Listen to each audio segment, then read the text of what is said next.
अगर सब राज्यों को मिला देते हैं तो लोकसभा की सीटें हैं।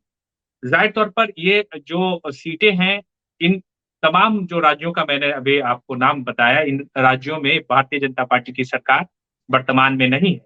नीतीश कुमार का चेहरा और रोल जो है भारतीय राजनीति में बदला है और इसलिए बदला है क्योंकि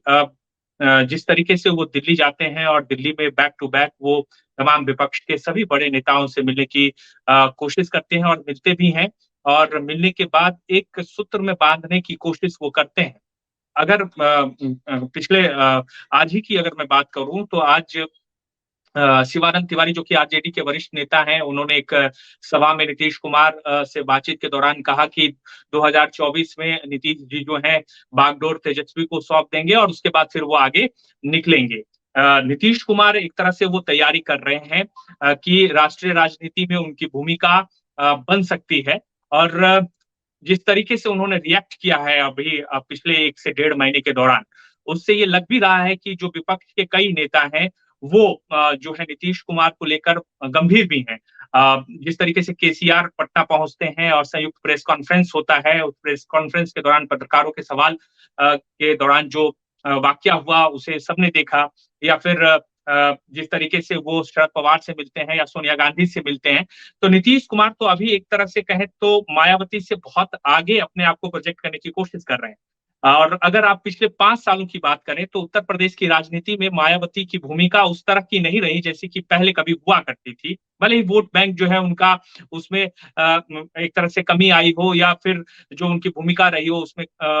अब उस तरीके से वो रोल प्ले नहीं कर पा रही हैं। लेकिन इतना ज़रूर है कि मायावती ये जानती हैं कि वो भी आज की तारीख में भी एक दलित के बड़े नेता के तौर पर उनकी पहचान है। बहुजन समाज पार्टी को लोग जानते हैं, ना सिर्फ उत्तर प्रदेश में बल्कि बिहार, झारखंड जैसे राज्यों में भी जो एक तबका है वो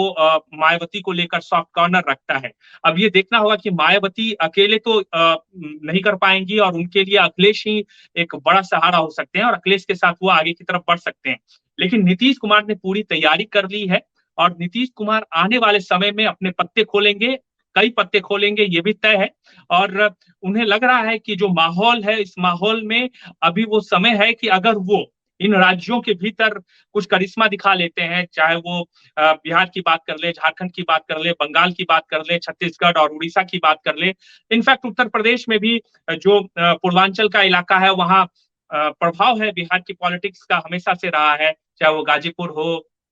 गोरखपुर हो या फिर बनारस तक जो है वो प्रभाव रहा है बिहार के पॉलिटिक्स का। तो ऐसे में नीतीश कुमार अगर रोक लेते हैं यहाँ पर बीजेपी को, तो फिर भारतीय जनता पार्टी के लिए आने वाले चुनाव में 2024 में मुश्किल खड़ी हो सकती है और नीतीश इस बात को जानते हैं और इसी को लेकर वो आगे बढ़ रहे हैं। अब मायावती इसमें नीतीश कुमार के साथ किस तरह के भूमिका में आती हैं या अपने आप को कैसे प्रोजेक्ट करती हैं, उसके लिए आगे देखना होगा विनीता जी। बिल्कुल, बहुत ज़रूरी है ये तमाम समीकरण समझना क्योंकि मायावती से ज़्यादा लीड ले रखी है एक तरह से इस विपक्ष वाली तस्वीर में नीतीश कुमार ने, इसमें कोई दो राय नहीं है। लेकिन बड़ी बात ये है कि मायावती और अखिलेश यादव के बीच जो गठबंधन हुआ था और आप हमसे जुड़े रहने के लिए सब्सक्राइब करें YouTube पर, फॉलो करें Twitter पर और लाइक करें Facebook पर। और ज्यादा जानकारी के लिए आपको टाइप करना होगा सिर्फ न्यूज़ नशा।